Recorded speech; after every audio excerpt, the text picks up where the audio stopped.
L'Ukraine ne cédera rien. Pas un centimètre de son territoire. Volodymyr Zelensky l'a affirmé avec force après le sommet de Londres. Aucune concession territoriale ne sera acceptée, même au nom de la paix. Un message clair adressé à Moscou, alors que la guerre se prolonge et que les pressions diplomatiques s'intensifient. Abonnez-vous et partagez cette vidéo pour rester informé sur cette crise aux enjeux mondiaux.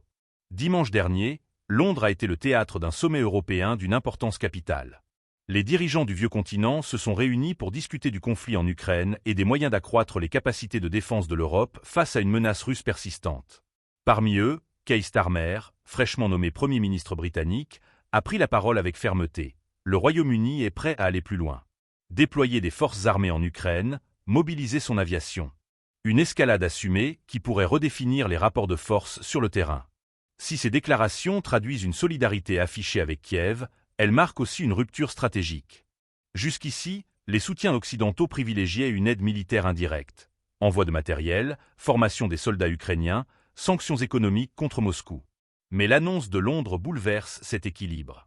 Une présence militaire britannique en Ukraine signifierait un engagement direct de l'OTAN, avec des conséquences imprévisibles. En réponse, le Kremlin reste inflexible.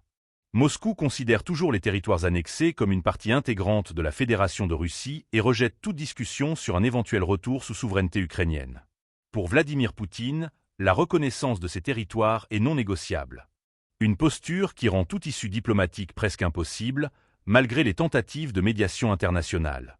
Dans ce bras de fer, Kiev campe sur ses positions. Pour Volodymyr Zelensky, céder un territoire reviendrait à légitimer l'invasion russe et à trahir les milliers de soldats tombés pour défendre l'intégrité de leur pays.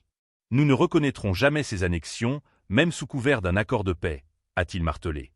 Une déclaration sans ambiguïté qui exclut tout compromis territorial et prolonge un conflit déjà lourd de pertes humaines et matérielles. Sur le terrain, l'Ukraine continue de résister, appuyée par une aide militaire occidentale qui ne faiblit pas. Mais la Russie, malgré des revers, reste une force redoutable. L'offensive militaire se poursuit, les frappes se multiplient, et l'hiver qui approche pourrait encore accentuer les tensions.